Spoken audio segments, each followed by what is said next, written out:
Audio on demand from Vision Christian Media. Foundations. To make the New Covenant more palatable for modern readers, in many places where the word slave is used to describe Christians being slaves of Christ, the translators use the word servant instead. And you've got to ask why. Foundations. Understanding the Jewish foundations of our Christian faith. With Robbo Robinson and Mandy Warby. We began a short series on why it's so important to study biblical culture in order to get a solid, balanced understanding of what scriptures want to communicate to us. Sometimes we want to make the text say something that it doesn't say. That's usually because we're thinking like a person from the 21st century instead of a person being communicated to in 700 BC in ancient Babylon, for example, or someone at the beginning of the 1st century in Roman-occupied Judea. To understand what the Bible tells us, we have to read what the Bible tells us, not what we think or what we want it to tell us. Look, it's really understandable why we come to the conclusions that we do, because the 21st century modern life that we live in a very wealthy, very technologically savvy Western community, it's the only point of reference that we've got. That's right. So it's understandable. However, it's also a great blessing for us that we have the resources that we have, that we can actually dig into the scripture and find out what it was culturally like at the time that the Bible was written. That way, we get a much better understanding of the actual message that was being portrayed. It's also really important to study biblical culture in order to understand what the text says and is trying to communicate to us. So, sure, you can read the words on the page, but what meaning do we give to those words? We've talked about this before. Word definitions are important, especially when you consider the fact that word definitions change over time. And so if we're putting a current definition onto an ancient word, we can get something really, really wrong in our understanding. For example, in the original manuscripts of both the Old and the New Covenants, there is no usage of the word refugee or something similar to that. But in recent years, modern translations that continue to update themselves have begun to use the word refugee generally in the place of the word fugitive. Now, my automatic thought is, but they're two totally different meanings of the word. Well, that's right. And according to our current understanding and usage of the word fugitive, it doesn't even come close. No, that's right. Well, you've only got to look at an online dictionary and look at the word fugitive, for example. It says a person who is fleeing as from prosecution, intolerable circumstances, a fugitive from justice, or a fugitive from a dictatorial regime. Yeah, and that's what my thought would be if you're talking about a fugitive. Exactly. Yeah. Whereas the word refugee would be defined as a person who flees for refuge or safety, especially to a foreign country, as in time of political upheaval or war. As in Afghan refugees fleeing the Taliban or something. And we would go, well, that doesn't even come close to a fugitive. But what's happened is that there are some translations of the Bible who use those two words interchangeably, as if they're the same thing. And they're really not. So you come away with misunderstandings. So we would never use the word fugitive for refugees fleeing from ISIS or the Taliban in Afghanistan, and we would never use the word refugee for Idi Amin, for example, the tyrant in Uganda, when he fled to Saudi Arabia to escape prosecution, living like a bazillionaire in Saudi Arabia to the end of his days. So it's actually really, really important to know what the text actually says when you study it, and it's also why it's really, really important to have a solid translation to study from. Well, that's right, yes, because I guess we rely on the translators and we just assume that they've done the work, but sometimes that isn't the case. I mean, for example, if we look at Blue Letter Bible, online it's blueletterbible.org, the NASB translation for the word slave.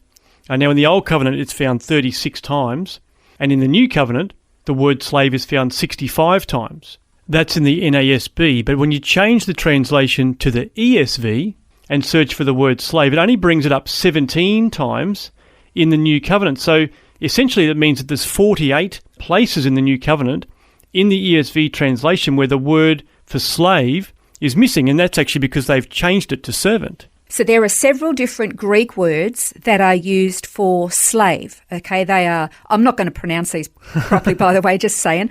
They are doulos, doulo, and doulogogeo. I'm glad you did them and not me. If you say it fast, it sounds like you know what you're saying. Yeah. But they are all variations from the root word for slave. Mm-hmm. The Greek word for servant, and I'm going to mispronunciate this too, is woiperidis, and it is never, ever used to describe a slave of any kind. Yet, to make the New Covenant more palatable for modern readers, in many places where the word slave is used to describe Christians being slaves of Christ, the translators use the word servant instead.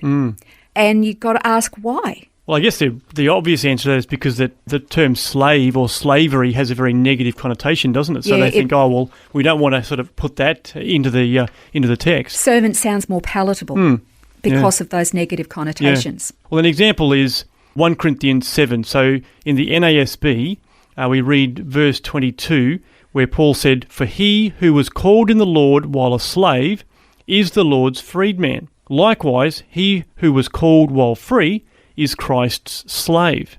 Now, if we look at that same verse in the ESV, it says, "For he who was called in the Lord as a bondservant is a freedman of the Lord. Likewise, he who was free when called is a bondservant of Christ." It sounds so much nicer, doesn't it? Yeah.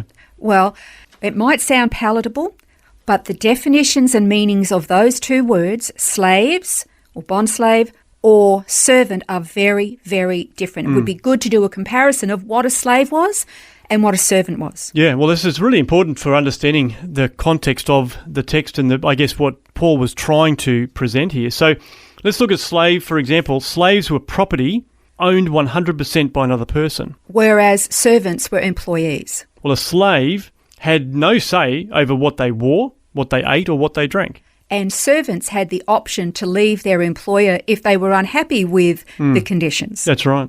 A slave completed tasks that were set for them, whether they liked it or not. And servants receive remuneration for the work that they did. Even if they didn't like it, they at least got paid for it. A slave got up when they were told. They went to sleep when they were told. They just basically did what they were told. And for a servant, they had to fulfill predetermined tasks set by their employers.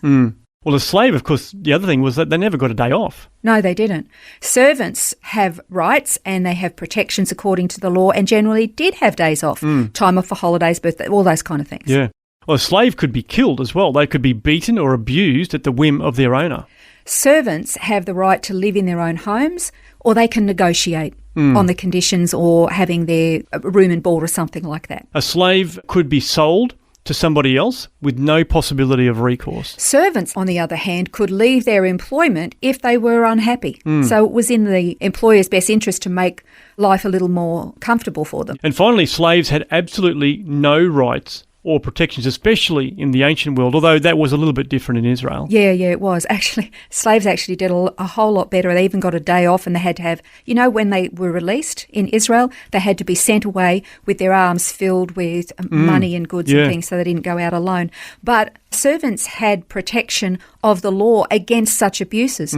So the difference between being a slave and being a servant is very, very different. And yet, in the New Covenant, there were many, many references to us as being slaves of Christ, not servants, that where we can negotiate how we want to serve him. Yeah, that's right. But a slave that just says, Lord, I will do what you tell me to do, that's right, how you tell me to do it, when you tell me to do it, where you tell me to do it, and with whomever you tell me to do it. It's a totally different mindset. Absolutely. So important to be aware of that, and that's just an example, I guess, of understanding the biblical text that we read. Exactly. So we're going to continue this series next time as we look at why is biblical culture so important. This has been Foundations, a look at the Jewish foundations of our Christian faith. For study notes, resources and more, see vision.org.au/foundations.